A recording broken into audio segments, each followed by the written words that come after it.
And the last thing I want to talk about tonight, or this week for you guys, for me it's tonight, for you guys it's this week, is something that I never thought that I'd talk about, something that I never thought would happen.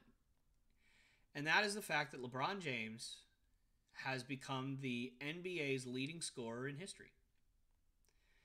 He has scored more points than any other human being that has played in the NBA. And it's crazy to think about. And, you know, in a lot of ways, even that thing, that particular record is not even what I want to talk about. I want to talk about generational players. LeBron James has gotten a lot of hatred as a player. And I can understand some of it. I can understand people not liking how he acts sometimes. I can understand people not liking his politics, perhaps.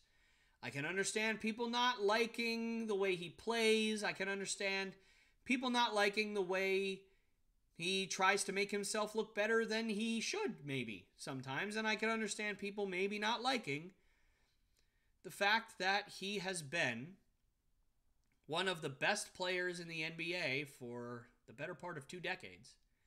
And, at the same time, people still don't think he makes his teammates better. People still don't think that he is a good leader. They think maybe he's somebody that as soon as you show that you're not worthy of being on his team, he ships you out of town because LeBron's the GM, not the actual GM. I can understand people feeling all that. I do. But as much as a Celtics fan, I do not like LeBron James because he has been a thorn in my side and a point of misery for many a playoff runs in my life. Some very, very recently. I cannot help but absolutely love and respect him for everything he has accomplished. Now, before anybody goes nuts in the comment section, no, this is not me announcing LeBron James is the greatest of all time. I think that this is a tough pill to swallow for people who genuinely don't think he is, like myself, because it's kind of hard to argue against scoring more points than anybody in the history of the sport. But I just don't think so. My opinion, your opinion might be different. That's all great. What I do want to talk about is the fact that LeBron James has been, quite frankly, the defining figure in the sport of basketball over the last 20 years. Now, you could make an argument for Kobe Bryant, and obviously he's passed now, and so his legacy as of this moment is probably more fondly remembered than LeBron's is, for very obvious and very reasonable reasons. But LeBron James has been the spearhead and the figurehead of basketball for 20 years. I want to talk about generational players for a minute. What is a generational player? How do we define what a generational player is? I have had the privilege in my life of watching a lot of great basketball players. I've also had the privilege of watching a pretty good amount of fantastic basketball players. And I've also had the privilege of watching 5 different generational players in my lifetime. So what does that mean? First, let me tell you what I think is a fantastic basketball player. Let me give you some examples of fantastic basketball players. Players that are not just great, but players that stand out from great. That stand out from the crowd, but are not quite generational. Tracy McGrady, Tim Duncan. Kawhi Leonard. Paul Pierce. Kevin Garnett. That's just 5 examples for you. I could come up with a few more, and if you want me to go more in depth on that particular topic, I'd love to. Just let me know in the description, or let me know in the comment section. Sorry, not in the description. You can't type in my description. Either way, let me know in the comment section. But why those particular players are not generational is because they lack one specific ability that generational players have. Let me give you a list of a few generational players so that you guys can kind of understand where I'm at. Wilt Chamberlain, Kareem Abdul-Jabbar, Shaquille O'Neal, Oscar Robertson. Those are 4. And then obviously the big one, Michael Jordan. You could also say Magic Johnson was a generationally good player. Larry Bird was a generationally good player. Why are those guys not fantastic players? Why are they generational? I define a generational player as such. They are a fantastic basketball player. They are arguably the best basketball player in the world at the time that they are playing. But their defining quality that takes them from fantastic to generational is that they instill fear into a fan's heart every time you watch them play. For instance, let me give you an example. Back in the mid-2000s, when Tracy McGrady was running wild around the NBA, if you were to play against Tracy McGrady in the playoffs, would you have to worry about playing a fantastic player? Yeah, absolutely. Would you have to game plan for him and try and limit him? Absolutely. But as a fan, were you petrified of what Tracy McGrady would do to you? No. Isaiah Thomas of the Pistons, not of the Celtics. Were you petrified of what Isaiah Thomas was going to do to you on the court in the playoffs? No, you may have been petrified of what all of his teammates were going to do because they beat the crap out of you, but you weren't petrified of Isaiah Thomas just taking over a game and there's nothing you could do. Were you petrified of Paul Pierce in a playoff series, as clutch as he was? He was the truth. No, you weren't. You didn't think that Paul Pierce was going to suddenly go off for 60 points, bury you in the ground, stomp your head into the mud, and leave you there to die. You didn't think that. And you didn't think that about Kevin Durant either. Or Kevin Garnett either. When they were playing together. Now, you can have a team of several fantastic players that beat a team of a generational player. We saw that last year in the playoffs, actually. But there's your difference.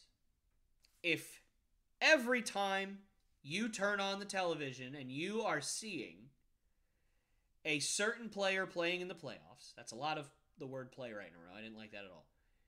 And that particular player makes you actually afraid of what you are about to watch, because you are afraid that no matter what your team does, no matter what your team throws at this particular player, they will just bounce off of everybody, dunk in your face, hit 18 threes or whatever, and there's nothing you could do and you're just going to lose and you're going to go home, even if you might have the better team. If that is how you feel when you watch a certain player, that's what it means to be a generational player. I said Kawhi Leonard was a fantastic basketball player. I would have argued in 2019 that he was a generational player For that season, he was a generational player because every time I watched Kawhi Leonard, I was afraid of what he would do. But since then, he's just been hurt, and he just hasn't gotten back to the same. He certainly can be a generational player someday if he gets back to full health, but as of right now, not ready to put him there. I said at the beginning of this little segment that I have had the privilege of watching 5 generational players in my lifetime. I'm going to tell you who those 5 are, and I cannot wait to see what happens in the comments section below. It's going to be great.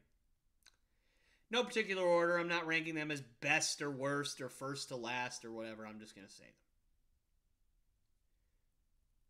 Steph Curry, generational. Kevin Durant, generational. Giannis Antetokounmpo, generational. Kobe Bryant, generational. And LeBron James. Now, obviously, Shaquille O'Neal did play in my lifetime, but he was, by the time I started watching basketball in 2002, 2003, he wasn't nearly as dominant as he once was. He was a year or two away of going to Miami, and then he really started to slow down. He was dominant for a few of my younger years, of course, when I was 5, 6, 7, 8 years old. But the Shaq that I mostly watched was the one that, he was older and he was slower and he had already been dominant. So I don't necessarily count that completely as being in my lifetime. But we could say 6, I guess. If we're going to be sticklers about it, that's fine. Those 5 players, in their own way, instill fear into the heart of a fan base. You're never comfortable when you are watching your team play against any of those players in the playoffs. We saw it all last playoff run for the Boston Celtics. 3 of those players that I just mentioned directly played against the Celtics and made me feel at any point that we were going to just get buried. And the Warriors and Steph Curry ultimately did bury them for that reason. I'm pretty sure Steph Curry averaged like 37 points a night in the finals. Something insane. You just couldn't stop him. Giannis averaged like 35 points, 17 rebounds, and 6 assists, and 3 blocks, and 20,000 free throws a game. He was a one-man wrecking crew. He had no help. And that's why I said earlier, a couple fantastic players, like a Jason Tatum, and like a Jaylen Brown is starting to become, and a bunch of other really great players, can beat a team that has a generational player on it, even if that is a generational player. You can still have that. But at any point, that generational player can just completely carry that other team, and there's nothing you can do about it. Kobe Bryant, every time I had to watch the Celtics play the Lakers in the playoffs, every time I was petrified as to what that man was going to do. But more so than any other person that I have mentioned, every single time the Celtics have to play the Cavs in the playoffs, I would sit there, or the Heat in the playoffs, I would sit there and I would just be miserable. Absolutely miserable. Because at any moment, LeBron James will turn into LeBron James, never miss a shot, block everything, play absolutely first-team All-NBA defense. There was nothing your team could do about it. You were going home. And that happened to the Celtics like 4 times in the playoffs, where we had them on the ropes. We had the better team even, oftentimes. And LeBron James went, nope. Dunk, dunk, dunk, dunk, dunk, dunk, dunk, dunk, dunk, dunk, three, dunk, dunk, three, dunk, dunk, three. And that was it. I'll never forget that Game 6 in Boston. Never in my life will I be able to forget that. Because I really thought somehow, some way, that even though I don't think at that point we had the better team, that we were going to somehow slay that beast of Miami with Chris Bosh and Dwayne Wade and LeBron James and Shane Battier and Mario Chalmers and all of them on there. And LeBron James with that absolute, that meme that you'll see of Joe LeBron just completely just locked in, furious, angry, put up like 98 points and ended up burying us. 2018, I think. We had a team for the ages. It was the deepest Celtics team I've ever seen. Without Kyrie Irving, who played for the Celtics at the time. Without Gordon Hayward, who played for the Celtics at the time. A team of Terry Rozier, who's still a fantastic player. Marcus Smart, Jaylen Brown, Jason Tatum, Al Horford, Aaron Baines. Like, all these great players coming together. And imagine if that team had a healthy Kyrie Irving and Gordon Hayward in that playoffs. I mean, it's an incredible team. We clearly had the better team because it was that versus pretty much just LeBron James. Just LeBron. He had no help. No one on his team was any good. The second best player on that team, as far as I'm concerned, was Jordan Clarkson, who is a lot better now than he was then. And yet, LeBron beat us. In my mind, by himself. He had no help. And it showed in the finals. No help. They got swept. They got annihilated. Completely murdered. Because you were going up, LeBron was going up at that point against Steph Curry, generational player, Kevin Durant, generational player, Klay Thompson, one of the best shooters of all time, Draymond Green at the time was, better than he is now, first team All-NBA defender. Just incredible.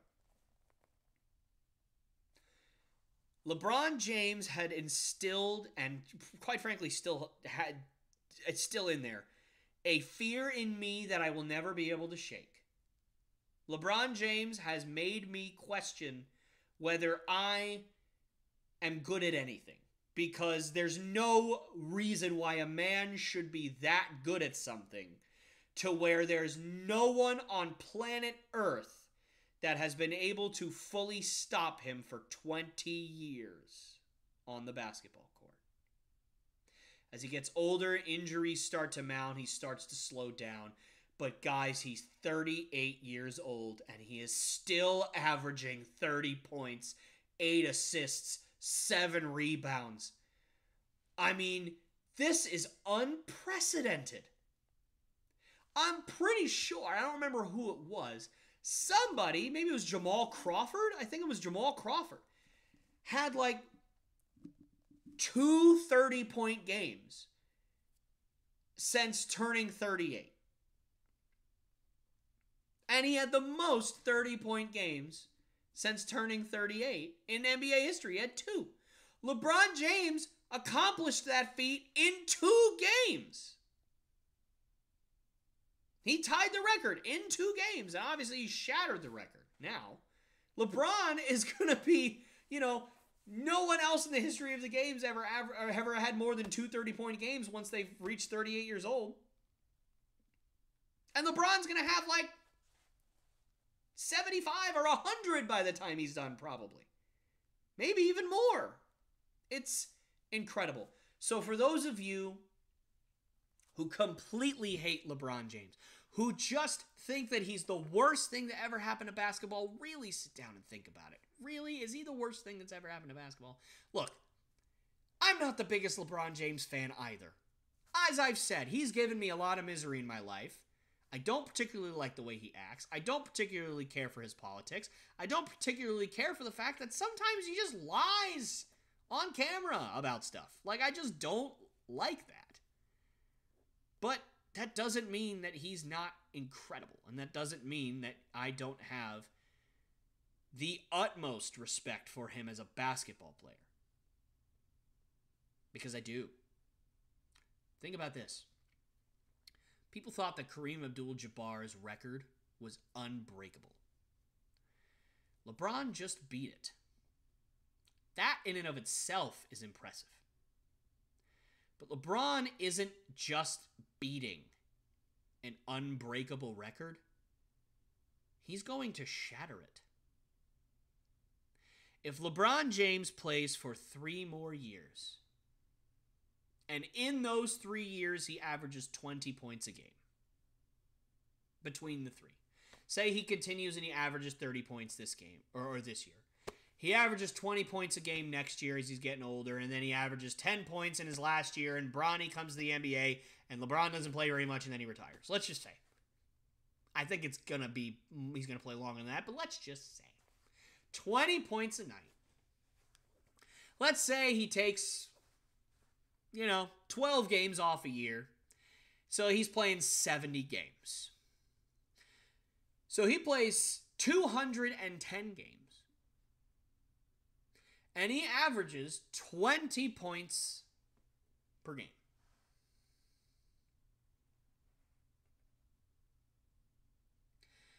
That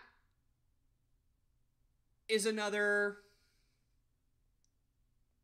1,400 points. And that's on the low end of the estimation. That's if LeBron James only plays for 3 more seasons. And LeBron James only averages 20 points a game in those 3 seasons. And that doesn't include playoffs. And that doesn't include the rest of this year. LeBron James will reach 40,000 points and most likely go far beyond 40,000 points unless he chooses to retire even though he's averaging 30 a night. Not saying he couldn't do that, but do I think he will? No. LeBron James isn't just going to break Kareem Abdul-Jabbar's record, which of course he already has. He's going to shatter it. He is going to be the one that makes that record unbreakable. He is going to be the name that no one surpasses. Think about what you would have to do to surpass LeBron's scoring record. You will have to duplicate LeBron's career. His scoring output from the time he was a rookie until the time he's 38 years old. You have to start at 18 and go to your 38. You have to have a career average of 26 points per game, which means your rookie season, you better immediately start balling out. Otherwise, it's going to really drag down your totals. You have to stay healthy for the vast majority of your career to where basically out of all of his career, he's only missed about 1 year's worth of basketball in 20 years. You will have to also not only make the playoffs pretty much every year, you have to make the finals upwards of 10 to 12 times to get to where LeBron is. And then you have to do more than that to break the record. The near impossibility that that will ever happen again, there's no way somebody breaks this record. No way that someone will combine the durability, skill level from the second he stepped into the NBA, and the playoff prowess of LeBron James. That scoring record will not be touched. And if it is broken, whoever that guy is may very well be the best player that has ever played the game. And you know what? As much as I don't want to admit it because I am such a believer that Michael Jordan is the GOAT. I don't think LeBron is the GOAT right now. But for the first time in my life, it's not an easy choice. LeBron made that happen. And I think that's pretty cool. Hey guys, me again. Thank you so much for watching one of my clips from the Lopes Goes Last podcast. These clips are so much fun to do. I absolutely love making them and I absolutely love doing them. And this podcast is my baby. So I really want this thing to grow and I really want it to succeed. So if you did like what you see, please subscribe. Also hit that bell notification so you never miss any one of my episodes or one of my clips like this one. And please do also like and share these videos with your friends and your family so that we can make this thing grow as fast as possible. And I wanted to thank you again so much. And I hope you guys enjoyed the video and have a great rest of your day.